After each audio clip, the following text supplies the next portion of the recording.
Hi friends, welcome back to my channel. ಇವತ್ತಿನ ವಿಡಿಯೋದಲ್ಲಿ ಕ್ವಿಕ್ಕಾಗಿ egg biryani ಹೇಗೆ ಮಾಡೋದಂತ ತೋರಿಸ್ಕೊಡ್ತಾ ಇದ್ದೀನಿ.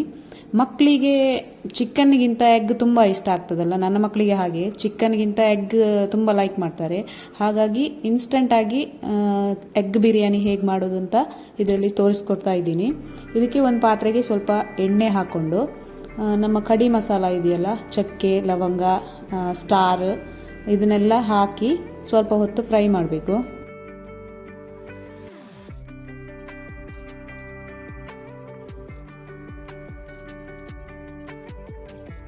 ಇದೆಲ್ಲ ಸ್ವಲ್ಪ ಬಾಡಿದ ಮೇಲೆ ಅದಕ್ಕೆ ಹೆಚ್ಚಿಟ್ಟ ಈರುಳ್ಳಿ ಸ್ವಲ್ಪ ಕಂದು ಬಣ್ಣಕ್ಕೆ ಟರ್ನ್ ಆದಮೇಲೆ ಟೊಮೆಟೊ ಹಾಕಿ ಅದನ್ನು ಕೂಡ ಸ್ವಲ್ಪ ಹೊತ್ತು ಹೀಗೆ ಫ್ರೈ ಮಾಡಬೇಕು.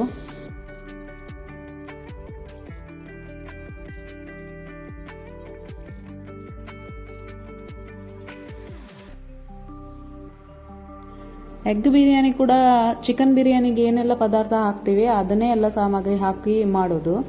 ಆದರೆ ನಾನು ಇಷ್ಟು ದಿನ ಮಾಡುವಾಗ ಬೇಯಿಸಿದ ಮೊಟ್ಟೆನ ಹಾಕ್ತಾ ಇದ್ದೆ. ಈ ಸಲ ಸ್ವಲ್ಪ ಚೇಂಜ್ ಮಾಡ್ಕೊಂಡು ಮಾಡಿದೆ. ಅದು ಹೇಗಾಗ್ತದೆ ಅಂತ ನೋಡುವ ಅಂತ. ಒಳ್ಳೇದಾಗ್ತದೆ. ಎಗ್ ಆದರೂ ತಿಂತಾರೆ, ಚಿಕನ್ ಸ್ವಲ್ಪ ದೂರ ಇಡ್ತಾರೆ ನಮ್ಮ ಮನೆಯಲ್ಲಿ.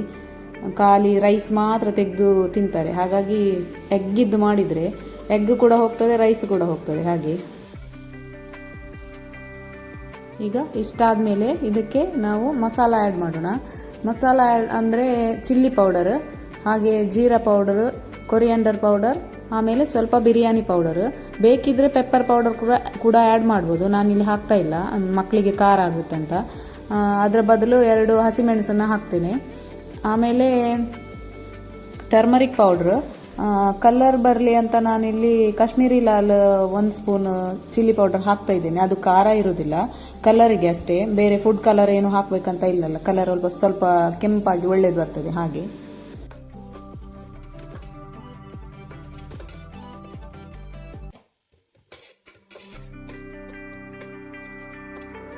ಇದಕ್ಕೆ ಸ್ವಲ್ಪ ಪುದೀನ ಆಮೇಲೆ ಕೊತ್ತಂಬರಿ ಸೊಪ್ಪನ್ನು ಕಟ್ ಮಾಡಿ ಇದಕ್ಕೆ ಹಾಕಿ ಒಂದು 5 ಸೆಕೆಂಡ್ ಸ್ವಲ್ಪ ಬಾಡಿಸಿದ್ರೆ ಸಾಕು. ಆಮೇಲೆ ಅದಕ್ಕೆ ಒಂದು ಸಣ್ಣ ಪ್ಯಾಕೆಟ್ ಕರ್ಡ್ ಕೂಡ ಹಾಕೊಂಡೆ, ಮೊಸರು. ಅದನ್ನು ಹಾಕಿ ಒಂದು 5 ನಿಮಿಷ ಹಾಗೆ ಬಿಟ್ಬಿಡಬೇಕು ಕುದಿಲಿಕ್ಕೆ. ಈ ಟೈಮಲ್ಲಿ ರುಚಿಗೆ ಬೇಕಾದಷ್ಟು ಉಪ್ಪನ್ನು ಕೂಡ ಹಾಕಿ ಸ್ವಲ್ಪ ಹೊತ್ತು ಹಾಗೆ ಕುದಿಯಕ್ಕೆ ಬಿಡೋಣ.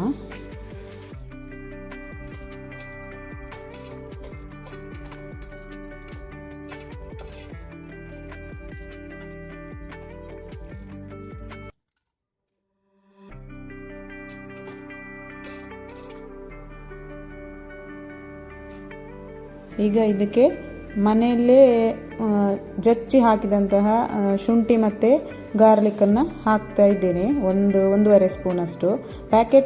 ಪ್ಯಾಕೆಟ್ ಇದು ಹಾಕೋದಕ್ಕಿಂತ ಮನೆಯಲ್ಲೇ ಸ್ವಲ್ಪ ಅದನ್ನು ಚಚ್ಚಿ, ಇಲ್ಲಾಂದರೆ ಮಿಕ್ಸಿಗೆ ಕೂಡ ಹಾಕೊಳ್ಬೋದು. ಮಾಡಿದರೆ ಸ್ವಲ್ಪ ಪರಿಮಳ ಜಾಸ್ತಿ.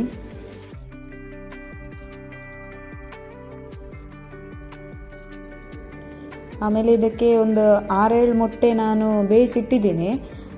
ಬೇಯಿಸಿಟ್ಟದನ್ನು ಹಾಕಬೇಕು. ಆನಂತರ ಹಸಿ ಮೊಟ್ಟೆನ ಇದ್ರ ಜೊತೆ ಒಡೆದು ಹಾಕಬೇಕು. ಇದು ಅದರಲ್ಲಿ ಇದರ ಫ್ಲೇವರ್ ಒಳ್ಳೆ ಬರ್ತದೆ. ಎಲ್ಲ ಮಿಕ್ಸ್ ಆಗಿ ಎಗ್ಗಿದ್ದು ಫ್ಲೇವರ್ ಬರ್ತದೆ. ಇಲ್ಲದ್ರೆ ಖಾಲಿ ಎಗ್ ಮಾತ್ರ ಸಿಗ್ತದೆ, ಹಾಗಾಗ್ತದಲ್ಲ.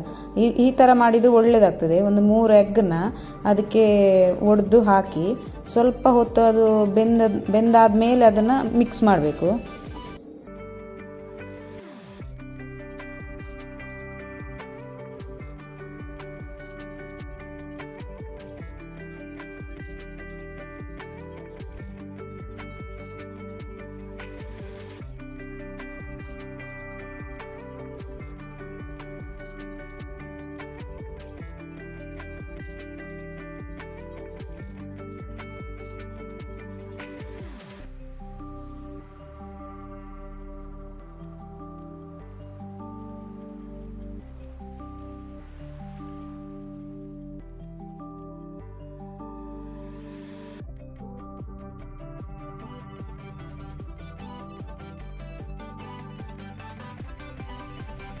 ಹೀಗೆ ಮಿಕ್ಸ್ ಮಾಡಿದ ಮೇಲೆ ಬೇಯಿಸಿದ ಮೊಟ್ಟೆಗೆ ಹೀಗೆ ಟೂತ್ ಪಿಕ್ಕಲ್ಲಿ ಸ್ವಲ್ಪ ಹೋಲ್ ಮಾಡಬೇಕು ಎಲ್ಲ ಕಡೆ.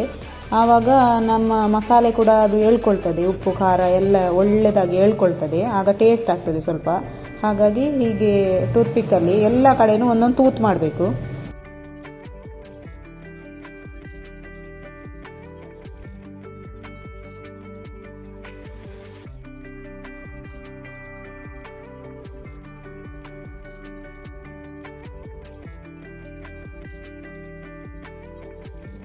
ಎಲ್ಲವನ್ನು ಮಿಕ್ಸ್ ಮಾಡಿ ಒಂದು 5 ನಿಮಿಷ ಆದರೂ ಕುದಿಲಿಕ್ಕೆ ಬಿಡಬೇಕು. ಅದು ಎಗ್ಗೆಲ್ಲ ಅದರ ಮಸಾಲ ಎಳ್ಕೋಬೇಕು.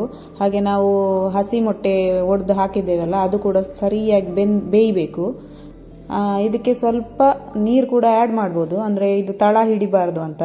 ಸ್ವಲ್ಪ ನೀರು ಆ್ಯಡ್ ಮಾಡಿದೆ, ಒಂದು ಅರ್ಧ ಲೋಟ ಇಲ್ಲ 1/4 ಲೋಟ ನೀರು ಆ್ಯಡ್ ಮಾಡಿ ಒಂದು 5 ನಿಮಿಷ ಕುದಿಲಿಕ್ಕೆ ಬಿಡುವ. ಹಾಗೆ ನಾನು ಅಕ್ಕಿಯನ್ನು ಇದ್ರ ಜೊತೆ ಹಾಕ್ತಾ ಇಲ್ಲ, ಇದ್ರ ಜೊತೆ ಹಾಕಿನೂ ಬೇಯಿಸ್ಬೋದು ಅಕ್ಕಿಯನ್ನು. ನಾನು ಸಪ್ರೇಟಾಗಿ ಬೇಯಿಸಿಟ್ಟಿದ್ದೇನೆ ಅಕ್ಕಿ. ಡೈರೆಕ್ಟಾಗಿ ಅಕ್ಕಿನ ಇದ್ರ ಮೇಲೆ ಹಾಕ್ಕೊಂಡು ದಮ್ ಕೊಡ್ತಾರಲ್ಲ ಆ ರೀತಿಯೂ ಮಾಡ್ಬೋದು. ನಾನು ಯಾವಾಗಲೂ ಬಿರಿಯಾನಿ ಮಾಡುವಾಗ ಸಪ್ರೇಟಾಗಿ ಅಕ್ಕಿನ ಬೇಯಿಸಿನೇ ಹಾಕೋದು, ಚಿಕನ್ ಬಿರಿಯಾನಿ ಇರಲಿ ಯಾವುದೇ ಇರಲಿ.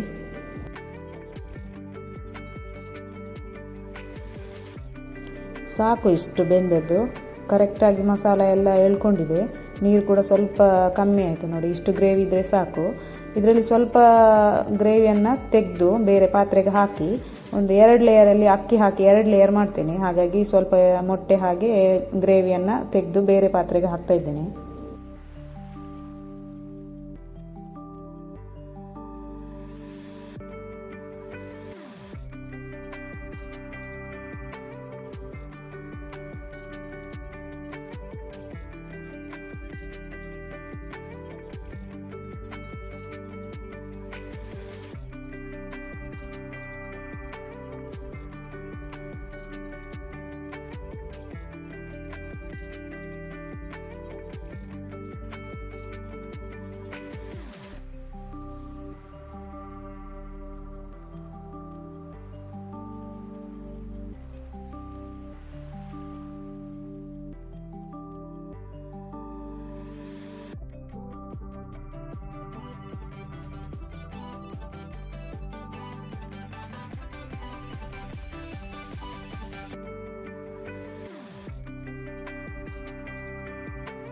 ಲಾಸ್ಟ್ ಲೇಯರ್ಗೆ ಕೂಡ ಎಗ್ಗನ್ನೆಲ್ಲ ಹಾಕಿ ಉಳಿದ ಮಸಾಲೆ ಎಲ್ಲ ಇದರಲ್ಲೇ ಹಾಕಿ ಒಂದು ಲಿಂಬೆ ರಸವನ್ನು ಹಿಂಡಬೇಕು. ಆನಂತರ ಸ್ವಲ್ಪ ಕೊತ್ತಂಬರಿ ಸೊಪ್ಪನ್ನು ಕೂಡ ಮೇಲೆ ಗಾರ್ನಿಷ್ ಮಾಡಿ, ಆಮೇಲೆ ಸ್ವಲ್ಪ ತುಪ್ಪ ಕೂಡ ಆ್ಯಡ್ ಮಾಡಿ ಅದು ಬಾಯಿ ಮುಚ್ಚಿ ಒಂದು 10 ನಿಮಿಷ ಹಾಗೆ ಸಿಮ್ಮಲ್ಲಿ ಇಡಬೇಕು ಗ್ಯಾಸಲ್ಲಿ.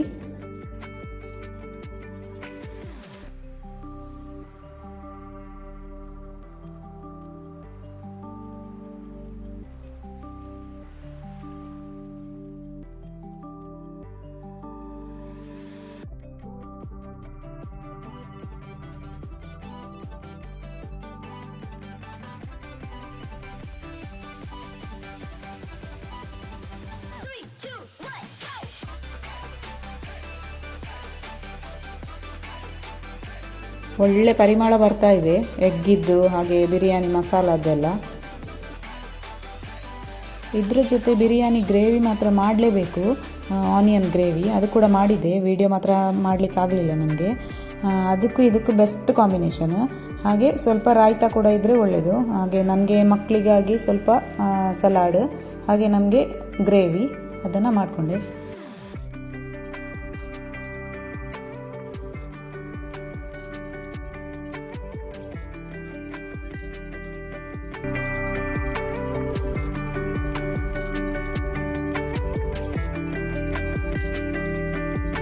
ಓಕೆ ಫ್ರೆಂಡ್ಸ್, ಈ ವಿಡಿಯೋ ಇಷ್ಟ ಆದಲ್ಲಿ ಪ್ಲೀಸ್ ಲೈಕ್ ಮಾಡಿ, ಹಾಗೆ ನನ್ನ ಚಾನಲನ್ನು ಸಬ್ಸ್ಕ್ರೈಬ್ ಮಾಡೋದನ್ನು ಮರಿಬೇಡಿ. ಮುಂದಿನ ವಿಡಿಯೋದಲ್ಲಿ ಸಿಗೋಣ.